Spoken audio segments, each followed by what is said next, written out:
Hello everyone. आप सभी लोग अच्छे होंगे।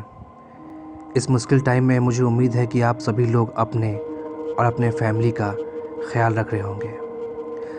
आज मैं आप सभी लोगों के लिए 3 सच्ची डरावनी कहानियाँ लेके आया हूँ। उम्मीद करता हूँ कि आप सभी लोगों को ये पसंद आएगी।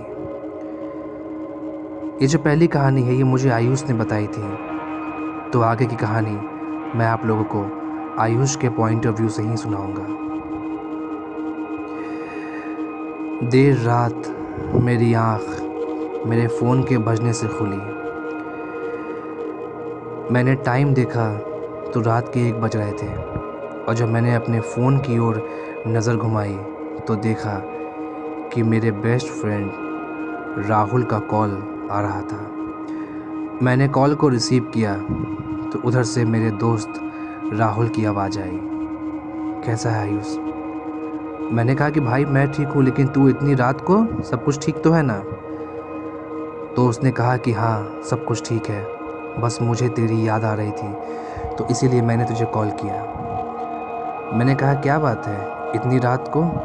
तो उसने कहा कि हाँ मुझे तुमसे मिलना है। मैंने कहा इतनी रात? तो उसने कहा कि हाँ। उसने मुझे बताया कि वो आज ही बाहर से आया है और वो चाहता है मुझसे मिलना। मैंने कहा लेकिन भाई रात के 1 बज रहे हैं। फिर भी वो फोर्स करने लगा, तो मैंने उससे कहा कि ठीक है, तू कहाँ पे है अभी? तो उसने मुझे बताया कि मैं तेरे ही कॉलोनी में हूँ। तो मैंने कहा कि तू मेरे कॉलोनी में है तो फिर घर पे आ जाना। तो उसने मुझे कहा कि ठीक है, मैं बस 2 मिनट में तेरे घर पहुँच रहा हूँ। मैंने कहा ठीक है, और ठीक 2 मिनट बाद मेरे डोर की बेल बजी। जब मैं बाहर गया तो मेरा दोस्त गेट पे खड़ा था। मैंने गेट खोला और मैंने उससे कहा कि भाई क्या बात है, इतनी रात तुझे मिलने का मन? तो उसने कहा कि बस एक दोस्त की याद आ रही थी इसीलिए। मैंने कहा चल बैठते हैं। तो उसने कहा कि नहीं, रूम में नहीं, चल छत पे बैठते हैं खुली हवा में। मैंने कहा ठीक है चल। हम लोग छत पे चले गए और वहाँ बैठ के हम लोग बातें कर रहे थे। पता नहीं क्यों राहुल सिर्फ पुरानी बातें याद कर रहा था, जो अच्छे समय हम लोगों ने साथ बिताए थे, बस वो उसी को याद कर रहा था। मैंने उससे कहा भी कि क्या बात है, आज तू पुरानी बातें क्यों याद कर रहा है? तो उसने मुझसे कहा कि यादें ही तो है जो इस दुनिया में रह जाती है, बाकी तो कुछ रहता भी नहीं। मैंने कहा कि तू ऐसी बातें क्यों कर रहा है? मैंने इतना कहा ही था कि तभी मुझे ऐसा लगा कि मेरा फ़ोन बज रहा है, लेकिन उस समय मेरा फ़ोन मेरे पास नहीं था, मेरा फ़ोन नीचे था। मैंने उससे कहा कि भाई तू यहीं बैठ, मेरा फ़ोन बज रहा है, मैं 1 सेकंड फ़ोन लेके आता हूँ। और ये कह के मैं चला गया नीचे। जब मैं नीचे गया तो वहाँ पे राहुल के घर से कॉल आ रहा था। मुझे बड़ा ही अजीब लगा कि राहुल के घर से, तो मुझे लगा कि शायद उसके फैमिली वाले परेशान हो रहे होंगे, ये बिना बोले अपने घर से आ गया होगा। जब मैंने फ़ोन को रिसीव किया तो वो राहुल के भाई की कॉल थी। मैंने उससे कहा कि हाँ। तो उसने मुझसे कहा कि भैया, वो उस साइड से फ़ोन पे रो रहा था। तो मैंने उससे कहा क्या हुआ, तू रो क्यों रहा है? तो उसने मुझसे कहा कि राहुल भैया का एक्सीडेंट हो गया है और उनकी मौत हो गई।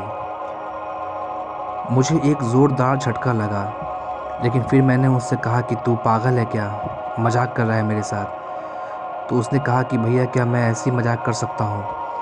मुझे फिर भी यकीन नहीं हो रहा था। मैं उससे बस कह रहा था कि लेकिन राहुल तुम मेरे साथ।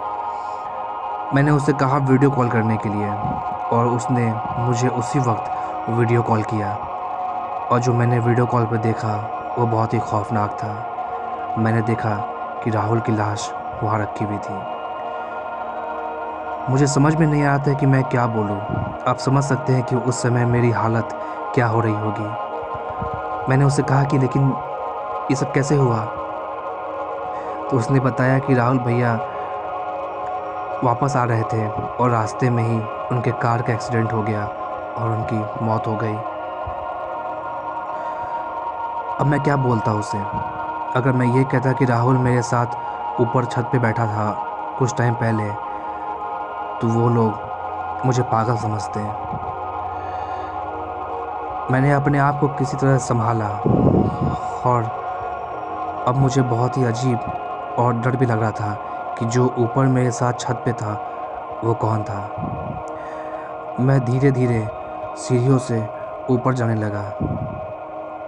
बहुत ही हिम्मत करके मैं ऊपर छत पे पहुंचा, और जब मैं छत पे आया तो जहाँ पे मेरा दोस्त राहुल था वहाँ पे एक लाल रंग की गुलाब की फूल रखी हुई थी, और मेरा दोस्त वहाँ पे नहीं था।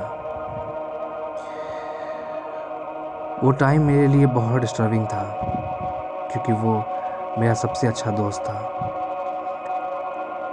और अब मुझे समझ में आया था कि वो पुरानी बातें क्यों कर रहा था। ये कहानी उतनी डरावनी तो नहीं है, लेकिन ये कहानी एक दोस्ती को दिखाती है कि दोस्ती कितना स्ट्रॉन्ग होता है। ये जो अगली घटना है ये विजय के साथ हुई थी। तो आगे की कहानी मैं आपको विजय के पॉइंट ऑफ व्यू से ही सुनाता हूँ। ये बात उन दिनों की है जिस समय मेरी उम्र 7 साल थी। उस टाइम पे हम अपने गांव में रहा करते थे। तो एक रात मैं अपने दादी के साथ सोया हुआ था, तभी मुझे देर रात बहुत ज़ोर की टॉयलेट आई। उस समय मैं बहुत छोटा था और मुझे डर भी बहुत लगा करता था। इसलिए मैंने अपनी दादी को कहा कि दादी, मुझे बहुत तेज़ टॉयलेट आई है, आप मेरे साथ चलिए।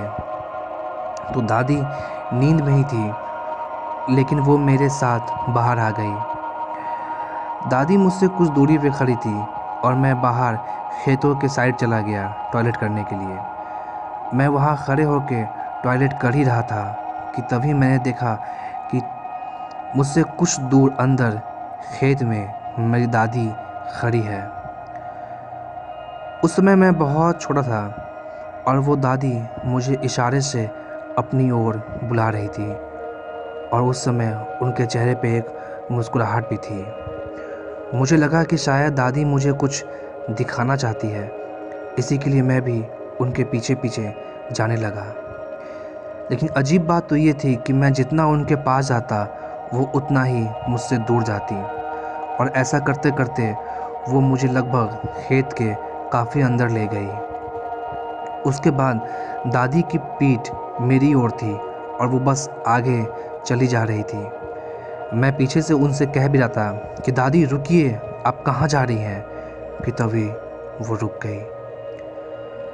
मैं उनसे कुछ फुट दूरी पे खड़ा था और मैं उन्हें देख रहा था कि तभी दादी पीठ के बल ज़मीन पे गिर गई, और उसके बाद वो अपने चारों हाथ पैर पे पीठ के बल ही खड़ा हो गई। ये देख के मैं बहुत डर गया, और उसके बाद वो ज़ोर ज़ोर से हंसने लगी। मैं जितना तेज़ हो सके वापस अपने घर की ओर भागा, लेकिन मैं जितना तेज़ भाग रहा था उतना ही तेज़ वो अपने चारों हाथ पैर पे मेरे पीछे पीछे दौड़ रही थी। मैं उस टाइम बहुत तेज़ भाग रहा था और भागते हुए मैं पीछे मुड़ के देख भी रहा था। सबसे ख़तरनाक बात तो ये थी कि उस समय दादी का जीभ बहुत ही लंबा था, करीब 10 इंची लंबा जीभ वो निकाल के, और वो अपने चारों हाथ पैर पे मेरे पीछे दौड़ रही थी। मैं ज़ोर ज़ोर से रोने लगा और तेज़ तेज़ चीखने लगा। जब मैं अपने घर के पास पहुंचा था तभी मेरी चीख की आवाज़ सुन के मेरे घर वाले बाहर आ गए। उन्होंने मेरी ये हालत देख के मुझसे पूछा, क्या हुआ क्या हुआ? तो मैंने बताया उन्हें सारी बात कि दादी मुझे जंगल में ले गई थी। तभी मैंने देखा कि दादी अंदर से बाहर आ रही थी घर से। दादी ने बताया कि वो तो घर में ही थी। खैर, वो शायद कोई छलावा था, मेरे घर के लोग मुझे यही बताते थे। उस रात मेरी जान बच गई, लेकिन उस रात से मैं बहुत डरने लगा था। लेकिन उस दिन के बाद से मेरे साथ कुछ भी ऐसा अजीब घटना नहीं हुआ। ये जो अंतिम कहानी है ये मुझे प्रकाश ने बताई थी। ये घटना प्रकाश के भाई कुंदन के साथ हुई थी और इस घटना को भी लगभग 20 साल से भी ऊपर हो चुके हैं। एक बार कुंदन अपने दोस्तों के साथ लेट नाइट मूवी देख के अपने घर वापस आ रहा था। उस समय रात के करीब 12 बज रहे थे। वो अपने दोस्तों के साथ मस्ती करते हुए घर की ओर वापस आ रहा था। सभी दोस्तों से इसका घर सबसे लास्ट में था, तो धीरे धीरे इसके सभी दोस्त इससे अलग हो गए और ये अकेला अपने घर की ओर आने लगा। जैसा कि मैंने बताया कि इस घटना को 20 साल से भी ऊपर हो गए हैं, तो उस टाइम पे स्ट्रीट लाइट वगैरह नहीं हुआ करती थी या फिर बहुत कम हुआ करती थी और उस समय लोगों के पास मोबाइल भी नहीं था। तो इसीलिए इसके हाथ में एक टॉर्च था और वो टॉर्च लेके अपने घर की ओर आ रहा था कि तभी बहुत तेज़ बारिश होने लगी, बहुत ही ज़्यादा। ये साइड में रुक गया और बारिश रुकने का इंतज़ार करने लगा। लगभग आधे घंटे तक बारिश बहुत तेज़ हुई। बारिश ख़त्म होने के बाद अब रात के करीब 12:30-1 बज रहे थे। ये जल्दी जल्दी अपने घर की ओर आने लगा। इसके घर के रास्ते के बीच में एक गली बहुत ही सुनसान थी। जब ये उस गली तक पहुंचा तो इसने देखा कि गली में एक औरत बैठी हुई है। वो रोड के किनारे में बैठी हुई थी। इसे लगा कि शायद कोई भिखारी या कोई गरीब होगी जो यहाँ बैठी हुई है। ये इसे इग्नोर करके आगे चलने लगा कि तभी इसने अपनी टॉर्च बारी तो इसे लगा कि रोड के बीचों बीच जहाँ वो औरत बैठी हुई थी वहाँ पे एक सांप है। लेकिन जब इसने गौर से देखा तो इसे मालूम पड़ा कि वो सांप नहीं, वो औरत है और वो औरत का बाल है जो कि रोड पे पूरा इस पार से उस पार तक बिछा हुआ है। ये देख के वो बहुत डर गया क्योंकि वो एक मोहल्ले की रोड थी और उस रोड की चौड़ाई लगभग 8 से 9 फुट की होगी और वो औरत का बाल इस पार से उस पार पूरा फैला हुआ था। ये देख के वो बहुत डर गया और इसने टॉर्च उस औरत के चेहरे की ओर घुमाया और जब इसने उसके चेहरे की ओर अपने टॉर्च घुमाया तो ये बहुत ही डर गया क्योंकि वो औरत देखने में बहुत ही भयानक लग रही थी। उसकी आंखें बिल्कुल लाल थी और चेहरे पे एक बहुत ही ख़तरनाक डरावनी मुस्कुराहट थी और वो औरत इसका नाम लेके बोल रही थी, कुंदन चले जा उस पार, जा, तेरे घर वाले तेरा इंतज़ार कर रहे हैं, अपने घर नहीं जाएगा, मेरे इस बाल को लांग के चला जा। कुंदन को समझ में आ गया था कि अगर उसने इस बाल को लांगा तो उसके साथ बहुत ही बुरा हो सकता है। वो पीछे मुड़ के वापस जाने लगा। तभी वो औरत खड़ी होकर बोली, कुंदन मैंने कहा ना अपने घर जा यहीं से। उसके बाद कुंदन बहुत डर गया और वो तेज़ी में दौड़ने लगा। लेकिन जितना स्पीड ये दौड़ रहा था उतना ही स्पीड वो औरत भी दौड़ रही थी, बिल्कुल इसके साथ साथ, और वो ज़ोर ज़ोर से हंस रही थी। ये डर से पसीने में पूरा भीग गया था और ज़ोर ज़ोर से चीखने लगा। इसके चीख की आवाज़ सुन के मोहल्ले के कुछ लोग जल्दी से बाहर आ गए। इसने सारी बात मोहल्ले के लोगों को बताई तो मोहल्ले के लोग ने बताया कि हाँ, अभी कुछ टाइम पहले ही इस मोहल्ले में एक औरत की मौत हो गई है और वो औरत प्रेग्नेंट थी।